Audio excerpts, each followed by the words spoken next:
Ողջույն սիրելիներ։ Երևի լսել եք հաճախ երբ որ ասում են, «Օ, ռուսը եթե չլինի, թուրքը մեզ կկոտորի, թուրքը մեզ կկոտորի, ռուսը եթե չլինի»։ Արեք մեծ հասկանանք ինչ է նշանակում թուրքը մեզ կկոտորի, եթե ռուսը չլինի։ Նախ բառը շատ յուրահատուկ է ընտրված՝ կոտորել։ Գիտեք ինչ է, այն իր մեջ սարսափ է պարունակում եւ կենթանական զգացում, որովհետեւ կոտորվում են անպաշտպանները, ինչպես նաեւ կամ կենթանական աշխարհում ոչխարները։ Կոտորում է թուրքերը մեզ կկոտորեն։ Արեք հասկանանք, որտեղից է գալիս այս սինդրոմը եւ այս վախը։ Ռուսը որ չլինի, թուրքը մեզ կկոտորի։ Եվ այսպես ինչ է սա նշանակում։ Այս սինդրոմը մենք ժառանգել ենք, այսպես կոչված ցեղասպանություն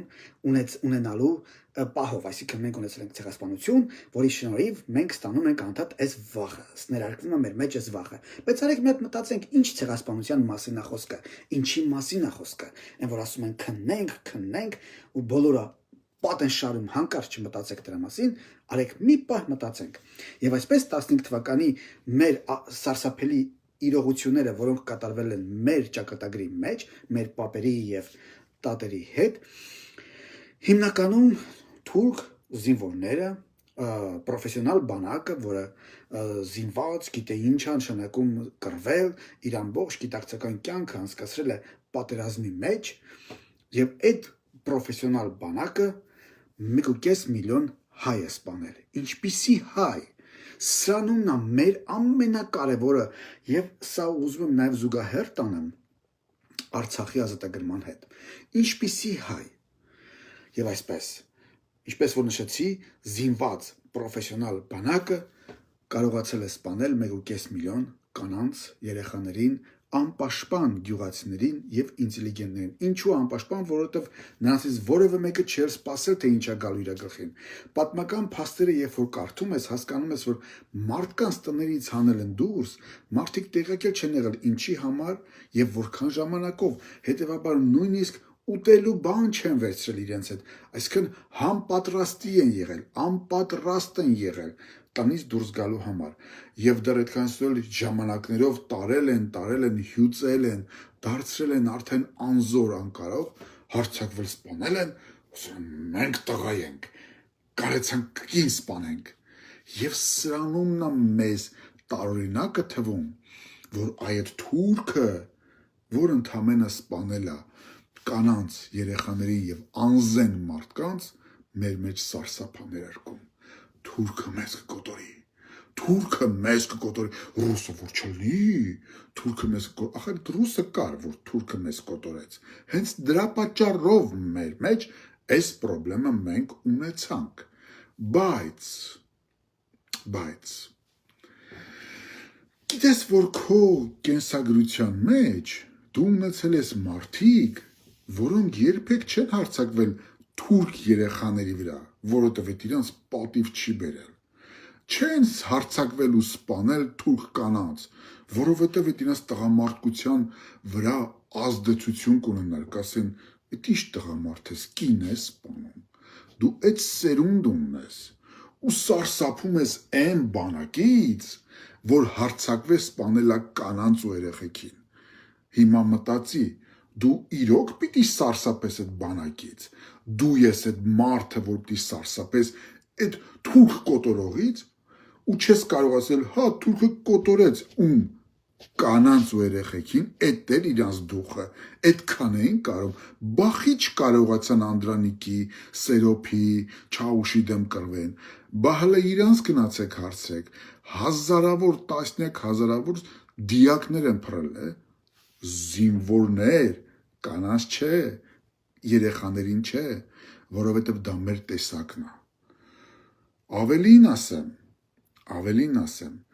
բա եթե հանկարծ այնպես ստացվեր,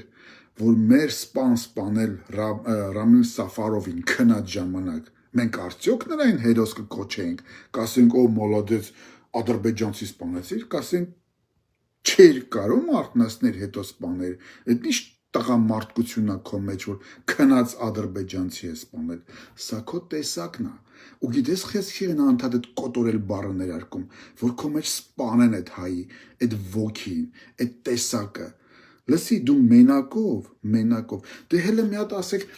Կարդացեք ամբողջ ադրբեջանցիների պատմությունը, մի հատ զինվոր գտեք, որ Իրան պայթացրել է մի քանի հայ սպանելու համար։ Never, չեք գտնի, թուրք գտեք, դարերի մեջ գտեք, որ ինքն իրան պայթացրել է, չեք գտնի, որովհետև իրանց մեջ այդ ոգին չկա։ Իրանք մենակ կարող են հարձակվել անպաշտպան մարդկանց վրա, կարող են կայանալ մենակ անզեն մարդկանց երեխաների վրա կայանան, մենք տղամարդ ենք, կարում ենք կից սպանենք, այս է մեր տեսակը, ու քեզ դրանով վախացնում են, այսինքն թուրքը եթե հարձակվեց 2000 ալկաշնա պահելու այդ բանակը, կամ ռուսը չի կարողանում մի հատ Ուկրաինայի դեմ կանգնի, քեզ թվում է ինքը պիտի գա իրան դոշտ ծեծի, ասի թուրքի դեմ պիտի կռվեմ, դու այդ միամիտն ես, այ սիրելի իմ հայ ունկնդիր, ավելին ասեմ քեզ, միթե քո էպոսի մեջ չկա, ով քնած է արթուն կենա, ով արթուն է թո զենք կապի, հետո չասեք, թե Դավիթն եկավ, գող գնաց, Այս Դավիթ քո մասին է, գիտես, իմ սիրելի Դավիթ, այս է նրա մասին է, որ դու քո տեսակով անզորի, անպաշտպանի վրա երբեք չես հարձակվի, անզենի վրա էլ չես հարձակվի, որովհետև քեզ պատիվ չի բերում, դու պիտի քնածին արթնացնես, սպասես զենք կապի, հետո նոր հարձակվես։ Ավելին ասեմ, մենք բոլորս խոսում ենք Սողոմոն Թեհլիրյանի մասին, երկ ունենք, բայց ոչ մեկ ուշադրություն չի դարձնում մի կարևոր նրբության վրա։ Սողոմոնը Թայլաթի հետևից եկավ։ Իսկ ինչ է կարծում, եթե Սողոմոնը թուրքի հոգեբանությունը ունենար, միթե չէր կարող հետևից կրակել ու փախներ, ով կիմանար, ով սպանեց, ինչպես սպանեց։ Բայց պատմությունը մեզ ասում է Սողոմոնը ձեն տվեց Թայլաթ, պատտվեց, որ Թայլաթը վերջի իր կյանքի վարկյանը աշկերի մեջ նայի, թե ով է նրան սպանում, եւ սառնասիրտ աշկերով աշկերի մեջ նայելով ճակատից խփեց եւ Գերմանիայում, որը դաշնակիցն էր թուրքերի, եւ չփախավ, չթաքնվեց, որտեվ կամերա չկար, հեռախոս չկար, կարող էր հանգիստ անհետանալ։ Մարդը գնաց հանձնվեց, ասաց ես եմ արել, լավ եմ արել, թող իմանան, ես ոչ թե թաքուն եմ սպանել, այլ նայել եմ իր աշկերի մեջ, թողել եմ, որ ինքն էլ նայի իմ աշկերի մեջ ու չմտածի, որ իրան քնած են սպանում, չմտածի, որ իրան թիկունքից են սպանում, հենց իր աշկերի մեջ նայելով իր ճակատից եմ խփել։ Եվ սա է քո տեսակը։ Թուրքը քեզ պիտի կոտորի, այդ սարսափով են ներարկում քեզ, այդ սարսափն են տարածում քեզ։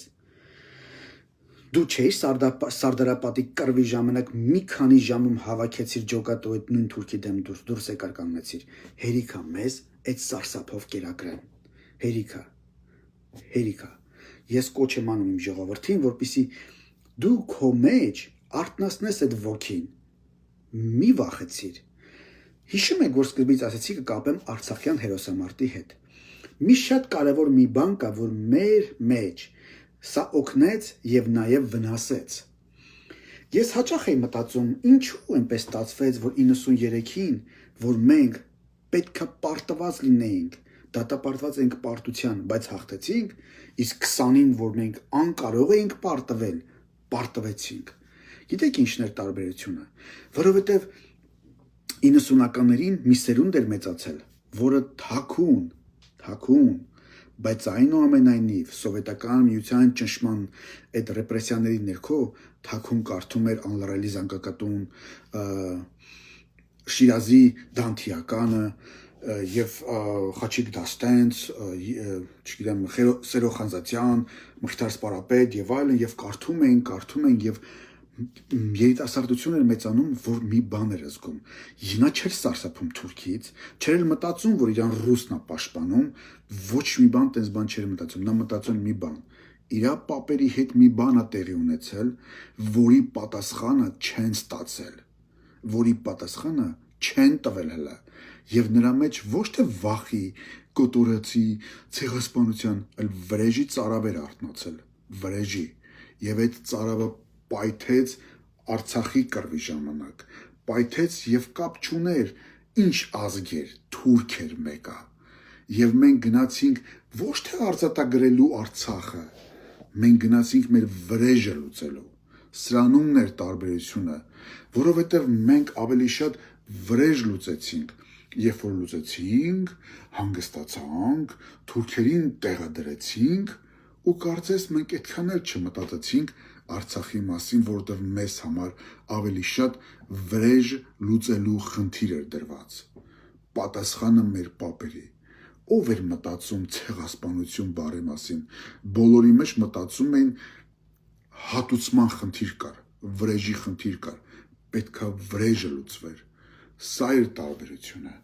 Իսկ 20 թվականին հասցրեցին մեր մեջ մտցնել վախ, սարսափ, թուրքը մեզ կուտի, այս ադրբեջանցին կհարձակվի։ Հիմա էլ բան են, նոր բան են բերել 300,000 ադրբեջանցի։ Հələ թող 300,000 չէ, թող 300-ը փորձեն գան։ Այդ ով կթողի, որ իր հարևան ադրբեջանցի լինի։ Հələ կառավարություն բանը թողեմ, այ իմ սիրելի ունկնդիր, դու պատրաստ ես թողես, որ 330 ադրբեջանցի գա մտնի քո տարածք, ու ինչ որ ապրի քո հետ, կարող է ինչ որ մի ժամանակ հետո թույլ տաս գան, մի հատ պտտվեն, թողեն գնան։ Հա, եկեք, ֆրացեք, գնացեք, էնել, բայց տեղափոխվել ապրել, ես ինչի մասն եք խոսում, էդ ով թույլ կտա, բավական է մեզ այդ ստերով կերակրեն, մի փոքր, դուրս արի այդ խապված կաղապարիցդ, մի փոքր դուրս արի քեզ սարսափի մեջ, գիտեք ինչքան հեշտ է վախի մեջ կառավարելը,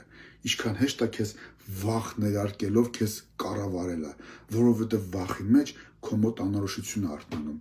վախի մեջ քո մոտ տարօրինակ ձևի զգացումը փրկիչի կարիք ես զգում, ով մեզ կփրկի,